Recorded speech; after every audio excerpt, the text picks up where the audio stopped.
और ये सिंदरी का रूट को सामने करना, जो शॉर्ट करना, ये मेरा जीवन का एक अंग है। और आपको कितना % लगता है भरोसा कि आप इसमें जीत जाएंगे? हम ईच वन टीच वन का पॉलिसी को अडॉप्ट करके सारा जीवन समाज का सेवा किया हूँ। क्या मुद्दे को लेकर आप लड़ रहे हैं? कि कम से कम जन वितरण के दुकान के भरोसे नहीं जीना है, बल्कि हमको आत्मसम्मान के जीने के लिए हमको अपना खेत को हरियाली में लाना ही। मैंने कमज़ोर वर्ग के लड़के हैं, उनको कम से कम किताब मुहैया हो, कोई बीमार से पीड़ित हो, वैसे लोगों में वितरित हो। देख रहे हैं अधिकतर पैसों के पीछे भाग जाते हैं, लालच के पीछे भाग जाते हैं, उनको आप क्या संदेश देना चाहेंगे? पढ़ लिख करके सारे लोगों को मातृभूमि से प्रेम अगर नहीं होगा तो भारत महान नहीं बन सकता। यहाँ का बुनियादी जो स्ट्रक्चर है, एग्रीकल्चर है, उसको तो पहले हमको मजबूत करना होगा कि हर हाथ को थोड़ा कम से कम। जैसा कि आप लोग सबको पता है कि पंचायत चुनाव का बिगुल बज चुका है और किसी भी चीज़ में पहला स्तर होता है उसका बुनियाद। बुनियाद ही सबसे स्ट्रांग होता है। बुनियाद के थ्रू ही हमें पता चलता है कि उसका आगे का ढांचा कैसा होगा, कैसा नहीं होगा। तो आज हम लोग हैं धनबाद जिला का बलियापुर ब्लॉक का परसबनिया पंचायत में, जहाँ एक मुखिया उम्मीदवार है मुखिया पद के। उनसे हम बात करते हैं। उनका नाम है राखौरी। तो सबसे पहले आपको हमारे चैनल पे स्वागत है। धन्यवाद आपको। तो आप किस पद के लिए आप चुनाव लड़ रहे हैं अभी? मुखिया। आपको कितना % लगता है भरोसा कि आप इसमें जीत जाएंगे?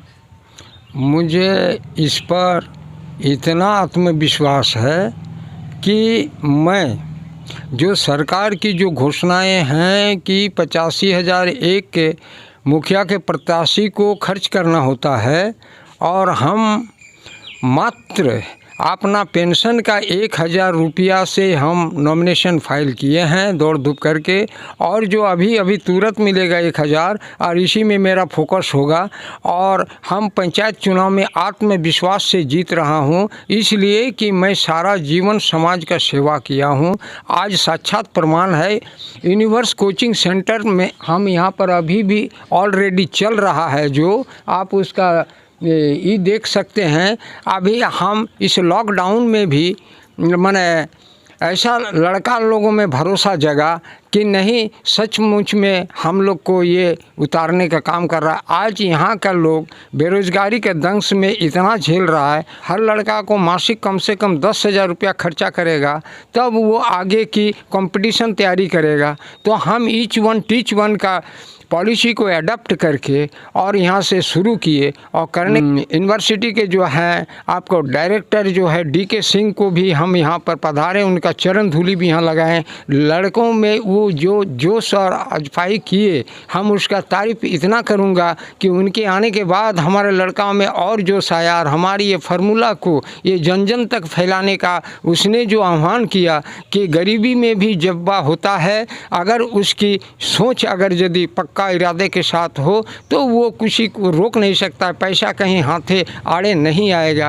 आपका मतलब इस चुनाव जीतने के बाद सबसे पहला मुद्दा क्या होगा? क्या मुद्दे को लेकर आप लड़ रहे हैं? हमारा मुद्दा है कि यहाँ जो भय का एक वातावरण है, जो एक राय का जो अधूरा छोड़ा हुआ है, कि भय का वातावरण है कि वो माफिया के सामने में, चाहे वो राजनीतिक माफिया हो, चाहे भूमि माफिया हो, चाहे वो माने गुटबाजी रंगदारी का माफिया हो, और तमाम ऑफिस में भी भ्रष्टाचार से भरा हुआ है। बिना परसेंटेज का बैंक में नहीं मिलता है, बिना पैसा दिए हुए को एक पन्ना नहीं उलटता है ऑफिस में किसी का। तो आज ये स्थिति है, लोगों में जागरूकता का अभाव अभी भी घोर लगा हुआ है। इस जागरूकता के साथ हम बेरोज़गारी का भी फोकस करेंगे। भय को पहले हटाना है, बेरोज़गारी कैसे मिटाएगा, और उसके लिए हमारे यहाँ संसाधन बहुत सारे प्राकृतिक हैं, उसको हम जोड़ना चाहते हैं। ये माने अभी जो मॉडर्न टेक्नोलॉजी के साथ में जोड़ना चाहते हैं। बहुत पहले भी हम जोड़े थे AK राय के मार्गदर्शन में। जो जोड़िया का पानी जो बह के दामोदर में जा रहा था, उसको लिफ्ट इरिगेशन का स्वरूप में लोगों को रोज़गार देने का काम किया था। लेकिन ऑफिसर का लाल फीता शाही ने उसने क्या किया कि इस सब स्कीम को आज वो लोग डार्क में छोड़ दिया, लोग को अंधेरे में छोड़ दिया। जैसे जो पिछली मुखिया रही हैं, क्या आप उनके काम से संतुष्ट नहीं कि आप खुद चुनाव लड़ रहे हैं? देखिए, आज परसेंटेज से इतना भर गया है कि 12,000 रुपया में आपको शौचालय मुहैया होता था, जिसने कमीशन में 5,000 का शौचालय दे करके लोगों को ठगने का काम किया है। और लोग माने गरीबी के हालत में अपनी ज़ुबान को नहीं उठा पा रहे हैं, जिस कारण से उसका बेजा फ़ायदा उठा करके आज स्कॉर्पियो में उस कमीशन के पैसे में घूम रहे हैं। ऐसे ऐसे मुखिया अपने पैसे के बल पर मुखिया होते हैं, न कि जन आंदोलन के माध्यम से, न जन जागरूकता के माध्यम से मुखिया नहीं बने हैं। जैसे अभी का सबसे अहम मुद्दा, अभी गर्मी का सीज़न चल रहा है, सबसे अहम मुद्दा है सभी जगह का पानी को लेकर। तो आप इस पे क्या कहेंगे? आपका मतलब क्या विचार रहेगा, क्या क्या कार्य रहेगा इस पानी की समस्या को दूर करने के लिए? और पानी का जो समस्या जो है, माने सरकारी तंत्र लगता है कि ये फेल हो गया है और ये सब मर चुका है। जब तक उसके पास पकड़ी नहीं जा रहा है तब तक वो कोई ध्यान नहीं दे रहा है। देखिए जितना भी अभी टावर लगा करके मशीन को ये किया है, आज एक मशीन को यहाँ पर कम से कम 10,000 की भीड़ होता है मेला में, आज इसको आज वो फिट नहीं कर सका। आज ये कम से कम 6 महीना से वो पड़ा हुआ है। तो आज मुखिया का ये कार्यशैली पर सवाल भी उठता है कि आज वो गांव के लोग को नहीं पसंद कर रहे हैं, उसको पैसा ही पसंद है, लोग मर जाए कुछ हो जाए। आज उसको स्कॉर्पियो में घूमना पसंद है। गांव से कम 7 किलोमीटर 8 किलोमीटर टाउनशिप में वो रहते हैं। गांव का जनजीवन क्या है उसको उससे कोई लेना देना नहीं है। ऐसे यदि मुखिया प्रत्याशी यदि चुन के आएंगे फिर और वो खड़े हैं, अगर चुन के आएंगे तो लोगों का क्या हाल होगा ये भी देखना। अगर पिछले साल अनुमान उसका 7 लाख रुपया खर्चा हुआ था, इस बार वो कम से कम मैंने 15 से 20 लाख रुपया खर्चा करके और मुखिया कुछ दिन पहले बोल रहा था मुखिया में नहीं आएंगे। हम उसको बोले क्या आप संतुष्ट हैं या नहीं हैं मुखियाशिप में, क्यों आप बोले थे कि नहीं आएंगे, तो फिर कैसे आ गए। तो मैंने आप एक तरफ हार रहे हैं और फिर एक तरफ आप जीतने की उम्मीद रखते हैं, ऐसा क्यों आप में हो रहा है? तो आप यहाँ की जो जनता है, आम लोग हैं, उनको क्या संदेश देना चाहते हैं कि मतलब किस तरह का उम्मीदवार को चुनने के लिए मतलब क्या ध्यान दे के वो चुने कि ये चीज़ उनको ध्यान देना चाहिए? उसको तो देखना होगा सबसे पहले उसका चरित्र क्या है, वो कैसा जीना चाहता है, वो किस तरह का अपना जीने का स्टाइल बनाया है, वो लोगों से व्यवहार कैसा करता है, वो क्या लोग को शोषण करता है या उसमें कम से कम सच्चाई निष्ठाई है या नहीं है, इसका भी लोगों को परख करना चाहिए और साक्षात देखना चाहिए। मैं तो अपना लाइफ रिकॉर्ड को बिना घूस दे करके आज तक गाँव का बिजलीकरण, चाहे रोड का भी पाथरडी का रोड को खोलना और ये सिंदरी का रूट को सामने करना, जो शॉर्ट करना, ये मेरा जीवन का एक अंग है। और ये इस गांव में हम जब स्कूल में पढ़ रहे थे उसी पीरियड में इस गांव को डेवलप करने के लिए हमने पुस्तकालय निर्माण का संकल्प लिया था। जैसे विनोबा गांधी जी सोचते थे गांव को चलो सफाई करें, उस अभियान से भी हमको प्रेरित हुआ। पढ़ लिख करके सारे लोगों को मातृभूमि से प्रेम अगर नहीं होगा तो भारत महान नहीं बन सकता है। इसलिए हर लड़के को हम सोचते हैं मातृभूमि से अपने घर में कम से कम फूल बागान भी करे, अपना सब्जी का उत्पादन करे। आज गाँव वीरान लग रहा है, लगता है कि ये गाँव नाम का है और ये शहरीकरण की ओर भाग रहा है,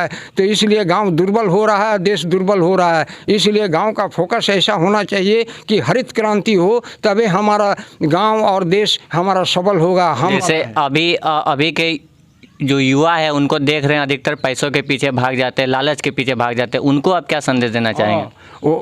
उसका मेरा ये संदेश होगा कि युवा जो भाग रहा है, क्योंकि उसकी शिक्षा जो प्रणाली जो है उसी में खामियां है और उस खामियां के चलते बच्चों में ऐसा हो रहा है कि हम पढ़ लिख जाएंगे तो हमको नौकरी मिलेगा। जब आज नौकरी नहीं मिल रहा है तो लड़का वहाँ से बैक हो जाता है। तो हम बैक होने नहीं देना चाहते हैं। उसका जो बुनियादी ढांचा है, हमारे जो विनोबा और गांधी का जो आइडियोलॉजी का स्कूल और सिस्टम जो था, माने खेती युक्त शिक्षा, हमारी बागवानी, हमारी कताई, हमारे सिलाई और ये बहुत सारे जो चीज़ था, उस आयाम को हम और बहुत विकसित करना चाहते हैं। तो जैसे आप जीत के बाद गांव में क्या विकास लाना चाहेंगे? सबसे पहले गांव के विकास के लिए क्या करना चाहेंगे? यहाँ का बुनियादी जो स्ट्रक्चर है, एग्रीकल्चर है, उसको तो पहले हमको मजबूत करना होगा कि हर हाथ को थोड़ा कम से कम काम मिल जाए। जो संसाधन है जोड़िया है उसका पानी इधर खेत में हो, तालाब का पानी नाला बना करके और उसको